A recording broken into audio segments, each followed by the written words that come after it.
지난 주간에 우리 국민들은 참 안타까운 뉴스를 하나 들었습니다. 10살짜리 초등학교 3학년 어린이가 부모님과 함께 제주도로 한 달간 체험학습을 간다고 하고 학교를 안 나왔었는데, 그 신청한 기간 한 달이 지났음에도 아이가 학교를 나오지 않았습니다. 그래서 담임선생님이 이상하게 여겨서 신고를 했고, 결국 한참이 지나서 지난주 중에 엄마, 아빠, 그리고 이 10살짜리 어린아이는 바닷속에 빠진 승용차에서 세 식구가 발견이 됐습니다. 이 아이의 부모들은 작은 사업을 했지만 빚이 많았고, 또 많은 젊은이들처럼 요즘에 그 가상화폐라는 것에 투자를 했다가 거의 전부를 잃었다고 합니다. 그 빚을 자신이 감당할 수 없다고 여겼기 때문에 부모는 이 어린 아이를 데리고 극단적인 선택을 한 것 같습니다. 그런 생각을 해봤어요. 이 아이가 엄마, 아빠하고 같이 제주도로 체험학습을 한 달 동안이나 간다고 했을 때 아이가 얼마나 신났을까? 이 아이는 얼마나 행복했을까? 그러면서 따라갔는데 그게 그 짧은 생의 마지막이 됐습니다. 정말 그런 생각을 하면 가슴이 아픕니다. 뉴스를 접한 우리 모든 국민이 이 가족들이 무사하기를 기도했는데 우리에게 너무 아픈 뉴스가 되고 말았습니다. 아무리 살기 힘들어도 아이를 데리고 그런 극단적인 선택을 한 것은 정당화될 수 없습니다. 이것은 부모에 의한 어린아이에게 아주 나쁜 살인입니다. 인간은요, 스스로 자기 생명에 대해서 선택할 수 없고, 생명이라는 것은 하나님께 달려있는 것인데, 자신의 생명은 물론이고 아무리 부모라고 해도 함부로 내 자식의 생명까지 빼앗는 것은 절대로 용서될 수가 없습니다. 우리나라는 지난 10년 넘게 세계에서 계속 자살률 1위의 나라입니다. OECD 국가 회원국 평균이 10만 명당 13명으로 알려져 있는데 우리는 그 2배가 훨씬 넘는 30명 이상입니다. 매일 하루에 40명 가까운 사람이 그렇게 죽고 1년 동안 무려 14,000명 이상이 스스로 목숨을 끊습니다. 여러분, 왜 사람이 스스로 죽습니까? 그 죽을 힘으로 한 번 더 힘을 내서 살아보면 좋겠는데 왜 그런 극단적인 선택을 한다고 생각합니까? 정신적으로 또는 정서적으로 매우 공허하거나 인생이 절망적이기 때문에 그렇습니다. 예를 들면 돈이 절대적으로 없어서 극복할 길이 없을 때 자살을 합니다. 아니면 정신적으로 절대적으로 가난해서 그래서 자기가 무언가를 의지할 것이 없다고 여겨질 때 자살을 합니다. 이것을 신앙적인 표현으로 하면 내게 생명을 주신 것에 대한, 그리고 오늘을 살아갈 수 있는 이 환경을 주신 것에 대한 감사가 없기 때문입니다. 하나님이 없이 살면 사람은 빈곤한 모습일 수밖에 없습니다. 그렇기 때문에 그 안에 기쁨이 없고 감사가 없습니다. 그래서 하나님 없는 삶을 사는 사람들의 영혼은 그렇게 서서히 죽어가고 있는 것입니다. 여러분, 오늘 빈곤하다고 여길 때 아무것도 없는 상황 가운데서도 감사하면서 기쁨으로 사는 사람이 그래야 나중에도 기뻐하며 나중에 하나님의 은혜에 감사할 수 있게 됩니다. 하나님은요, 사도 바울을 통해서 우리에게 성경으로 말씀하셨습니다. 주 안에서 항상 기뻐하라. 내가 다시 말하노니 기뻐하라. 아무것도 염려하지 말고 다만 모든 일에 기도와 간구로 너희 구할 것을 감사함으로 하나님께 아뢰라. 그리하면 모든 지각에 뛰어난 하나님의 평강이 그리스도 예수 안에서 너희 마음과 생각을 지키시리라. 보세요, 이 말씀 속에도 기쁨과 감사는 별개의 것이 아니라 연동돼서 같이 등장을 하지요. 하나님은요, 은혜를 아는 사람을 환영하십니다. 하나님의 은혜를 안다는 것이 무엇일까요? 여러분, 감사하는 삶을 사는 것입니다. 그래서 성경은 이 감사하는 문제도 오늘 본문에서 범사에 감사하라 그렇게 명령하고 있습니다. 여러분, 감사하는 이가 기뻐하고 기뻐하는 이가 감사할 줄 알고, 이렇게 기쁨과 감사 또는 감사와 기쁨은 별개의 통로가 있는 것이 아니라 함께 연결이 돼서 나오는 것입니다. 시편에서도 하나님은 말씀하십니다. 하나님을 영화롭게 하기 위해서 숫소나 순염소, 삼림의 짐승, 천산의 생축, 산의 모든 새들을 잡아서 바치는 것으로, 그것으로 하나님을 영화롭게 하는 것이 아니에요. 여러분, 하나님이 배가 고프셔서 이런 피 뿌리는 제물로 영광을 얻으시는 것이 아닙니다. 그러면 어떻게 해야 하나님을 영화롭게 할 수 있다고 성경은 말씀할까요? 성경은 말씀합니다. 감사로 제사를 드리는 자가 나를 영화롭게 하노니 그의 행위를 옳게 하는 자에게 내가 하나님의 구원을 보이리라. 즉, 감사가 하나님을 영화롭게 하는 통로인 거예요. 가장 좋은 방식이에요. 오늘은 맥주 감사주일입니다. 원래 맥주절은 성경에서 보리와 밀을 수확한 후에 그 수확의 결실을 하나님께 바치며 감사하던 절기입니다. 지금은 거의 도시화가 되어 있기 때문에 보리와 밀을 수확하는 때를 잘 모르고 지나가지만, 그러나 여름이 시작되기 전에 보리와 밀을 거두면서 지난 반년을 지켜주신 하나님께 감사하고, 다시 가을에 거둘 그 곡물을 재배를 시작하기에 앞서서 하나님께 감사하는 거예요. 지난 반년을 지켜주신 하나님께 감사하시고, 남은 반년 동안 큰 복을 또 더 많이 거둬서 하나님 은혜에 크게 감사할 수 있는 이 축복이 우리 성도들과 함께 하시기를 축원합니다.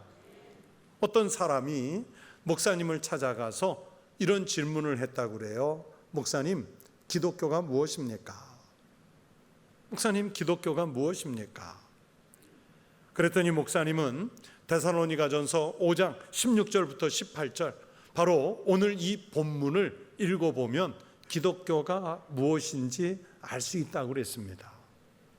항상 기뻐하라, 쉬지 말고 기도하라, 범사에 감사하라, 이것이 그리스도 예수 안에서 너희를 향하신 하나님의 뜻이니라. 기쁨과 감사 그리고 기도는 우리의 믿음과 우리의 삶을 정말 잘 요약한 것입니다. 기쁨이 없고 감사가 없고 하나님을 향하여 기도로 외칠 수가 없다면 그것은 슬픔이며 허무이며 정말 인간적인 절망입니다. 예수 믿는 의미를 전혀 발견할 수 없습니다. 기쁨과 감사와 기도의 삶이 없는 사람의 가슴은 황량한 황무지 같고 또 지옥과도 같습니다. 그러나 감사가 있으면 기쁨을 주시는 것이 이미 하나님의 은혜이고, 기쁨이 있으면 감사가 함께 나오는 것이 바로 신앙의 법칙입니다.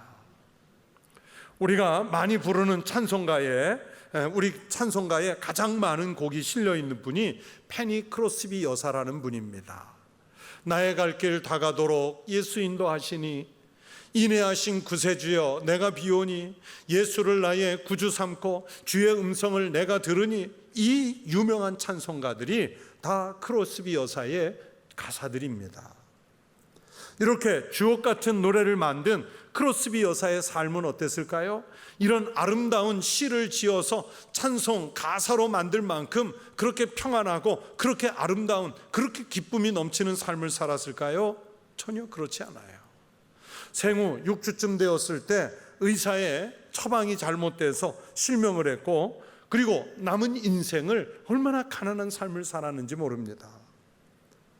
인간적으로는 참 불행했지만, 그러나 이분의 삶은 언제나 하나님과 동행하는 삶이었고, 그리고 자신의 주어진 여건에 대한 감사의 삶이었고, 그리고 그 감사의 고백을 찬송으로 지어서 오늘 우리가 부르는 찬송가로 남겨놓은 것입니다. 우리가 살고 있는 여기 충청북도, 그리고 청주의 선교의 아버지라고 부르는 분이 바로 밀러 선교사님, 우리말로 민노아 선교사님이라고 합니다. 우리가 부르는 이 찬송가에 민노아 선교사님의 곡들이 많아요. 96장, 204장, 427장, 451장, 588장, 이것이 다 민노아 선교사님 곡들인데, 여러분, 이 민노아 선교사님, 밀러 선교사님이 청주 이곳에서 선교하는 동안에 첫째 아들을 잃습니다. 또 잠시 후에 둘째 아들을 잃습니다. 그렇게 첫째 아들, 둘째 아들이 잃고 마침내 1년도 안 지나서 그분이 그렇게도 사랑하는 젊은 아내마저 잃습니다. 그 시련과 그 아픔 속에서 절망하지 않고 오히려 자기를 위로하는 이곳 청주의 시민들에게 오히려 찬송시로 자신의 심경을 드러냈습니다. 예수님은 누구신가? 우는 자의 위로와 없는 자의 풍성이며 천한 자의 높임과 잡힌 자의 노임되고 우리 기쁨 되시네. 여러분, 이곳에 살면서, 이 땅에 살면서 그렇게 하나님이 자기 아들들 데려가고 자기 아내 데려가면 이 태평양을 건너 이 땅에, 정말 조선 땅에까지 와서, 그것도 이 청주 한복판에 와서 얼마나 원망스러웠을까요? 가슴이 무너져 내리는 정말 큰 아픔이지 않습니까? 우리 같으면, 보통 사람이면 하나님 어떻게 나한테 이러실 수 있습니까? 그러면서 하나님을 원망해도 부족할 판인데, 슬퍼하기에도 모자랄 판인데, 이분은 주님이 우리의 기쁨이 되신다, 주님만이 나의 기쁨이 되신다, 그렇게 노래를 했어요.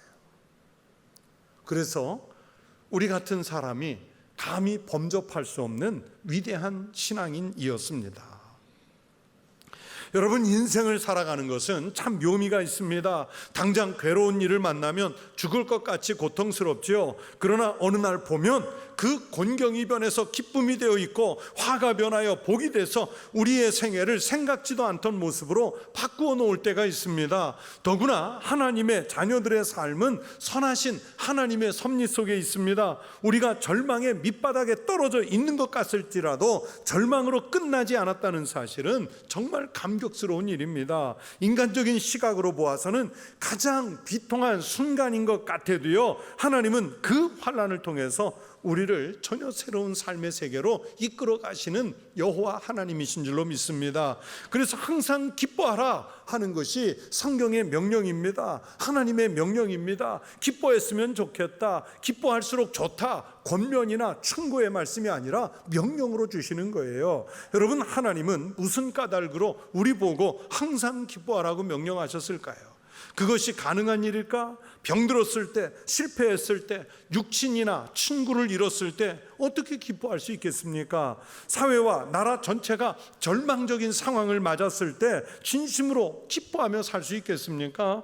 우리는요, 분위기에 매여 살기 때문에 정말 좋은 상황을 맞기 전에는 기뻐할 수가 없습니다. 기뻐하기가 어렵습니다. 그런데 성경은 오늘 말씀하시잖아요. 우리 보고 항상 기뻐하라, 항상 기뻐하라. 로버트 브라우닝이라는 분은 이런 말을 했어요. 모든 기쁨은 소득이다. 아무리 적은 기쁨이라도 소득인 것은 틀림없다. 성도 여러분, 이분의 이야기처럼 기쁨은 소득인 줄로 믿습니다. 그리고 그 소득은 곧 감사와 연결이 되잖아요. 하나님께서 성도들에게 기뻐하라고 명령하신 것은 하나님의 백성들이 살아가는 모습 속에서 소득을 얻도록 독려하시는 것입니다. 믿음의 삶을 살아가는 우리 청복교회 성도 여러분, 하나님이 없던 생명 주신 것이 소득인 줄로 믿습니다. 오늘을 살 수 있도록 인도하셨으니 소득이 아닙니까? 이 시간 이 자리에서 예배 드리는 사람으로 앉아 있다는 것 자체가 여러분의 생애 가운데 주신 소득인 줄로 믿습니다. 그러니 기뻐할 수 있고 감사할 수 있는 것입니다. 여러분, 감사가 하나님을 영화롭게 하고 감사가 우리의 삶에 진정한 기쁨을 줄 줄로 믿습니다. 감사하면 감사할 일이 자꾸 더 많아지는 것이고요, 불평을 하면 할수록 불평할 일이 더 많아지는 거예요. 감사할 일이 많아지는 것이야말로 기쁨과 행복의 출발 아니겠습니까? 성도 여러분, 저를 한번 따라해 보십시오. 감사를 심으면, 인원도 많은데 좀 크게 해보세요. 감사를 심으면 기적이 열린다. 여러분, 정말로 감사를 심으면 놀라운 기적이 열릴 줄로 믿습니다. 감사하는 생활을 하면서 삶이 변하는 기적이 일어나는 걸 체험하시기 바랍니다. 그것이 바로 기쁨의 근원이에요. 그래서 성도 여러분, 한 번 더 감사하다고 말씀하십시오. 성공하는 사람은 다름 아니라 오늘을 감사함으로 사는 사람입니다. 감사는요, 하나님을 향하여 일방적으로 보내기만 하는 일방통행이 아닙니다. 감사는 철저하게 부메랑이 돼서, 감사는 철저하게 메아리가 돼서 우리에게 다시 돌아옵니다. 언제나 그렇습니다. 감사하는 마음속에 하나님은 반드시 그 보상을 30배로, 60배로, 100배로 갚아주실 줄로 믿습니다.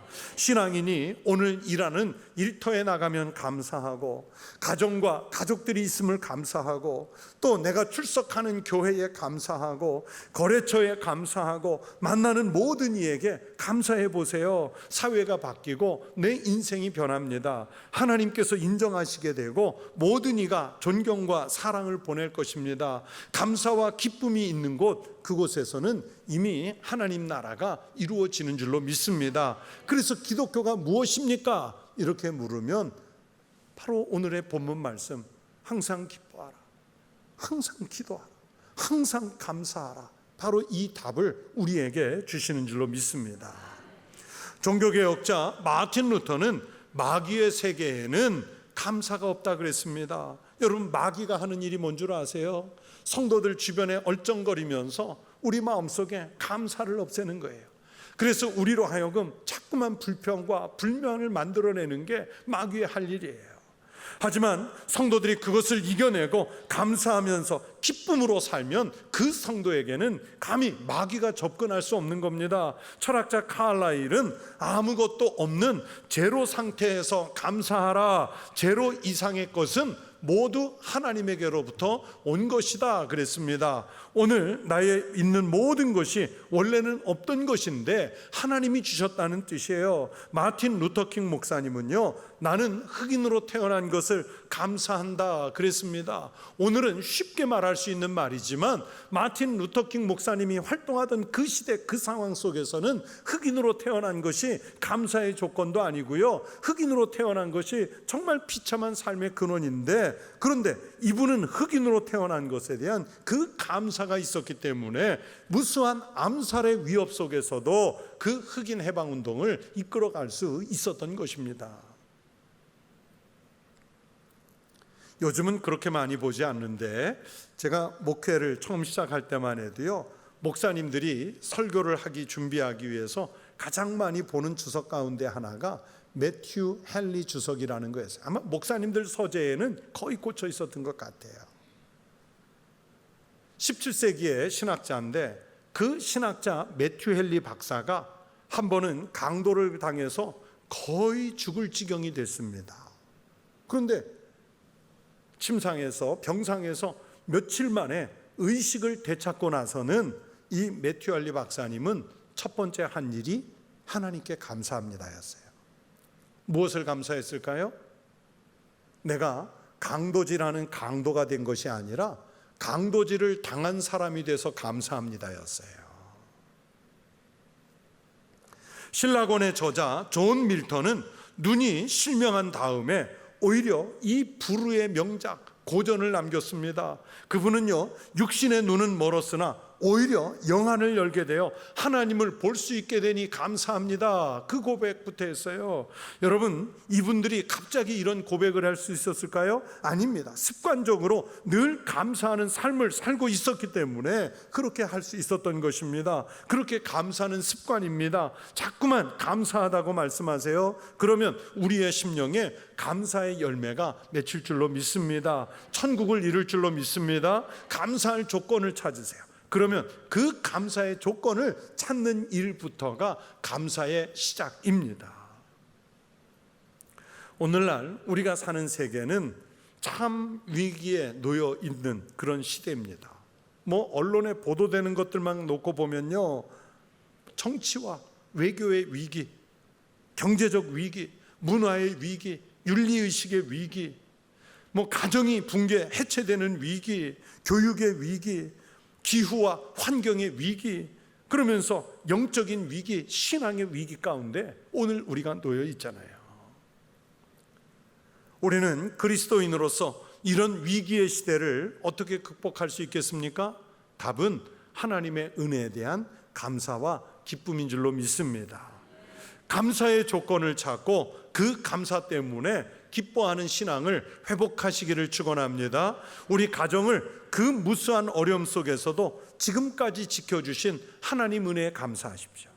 우리나라가 이만큼이라도 잘 살 수 있도록 지켜주신 은혜에 감사하십시오. 노동자라면 사주에게 감사하고, 사주라면 노동자에게 감사하고, 학생이라면 공부할 기회가 주어진 것에 감사하고, 가르치는 이라면 내게 배움을 배우러 오는 학생이 있음에 감사하고, 부모는 자녀에게 감사하고 자녀는 부모에게 감사하시기 바랍니다. 무엇보다도 다른 종교가 아니라 구원이신 예수 그리스도를 믿게 됨에 감사하고, 다른 교회가 아니라 우리 천국교회, 이렇게 건강한 교회에 다닐 수 있는 것을 감사하고, 또 내가 믿음의 삶을 살 수 있고 환경을 주신 것에 감사하시기를 축원합니다.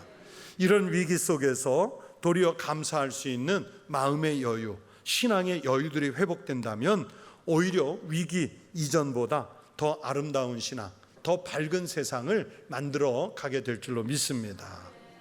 성도 여러분, 감사하는 마음을 가지고 우리가 살고 있는 모습을 보시기 바랍니다. 감사하는 마음으로 세상을 보면 열매가 있어야만 감사한 것이 아니라 한여름 더위에도 감사하고, 한겨울 추위에도 감사하고, 있으면 있어서 감사하고, 없으면 없어서 감사하게 됩니다. 감사함으로 세상을 보기 시작하면 이 세상은 암울한 위기의 세상이 아니라 살만한 가치가 있는 평화를 회복하게 될 줄로 믿습니다. 그렇게 감사하는 성도가 많을 때 하나님은 우리의 모든 삶의 자리에 더 큰 것으로 채워주시는 복을 누리게 될 줄로 믿습니다. 성도 여러분, 요즘 너무 힘드시죠? 신문을 봐도 텔레비전을 봐도 사람들과 대화를 나눠도 기쁜 소식, 위로와 힘과 용기가 되는 소식 잘 없어요. 그러나 이럴 때일수록 더욱 힘내서 감사하시기를 축원합니다. 하나님 은혜로 기뻐하십시오. 그것이 우리를 가장 복되게 할 줄로 믿습니다. 여러분의 삶이 감사와 기쁨으로 충만케 되시기를 주의 이름으로 축원합니다.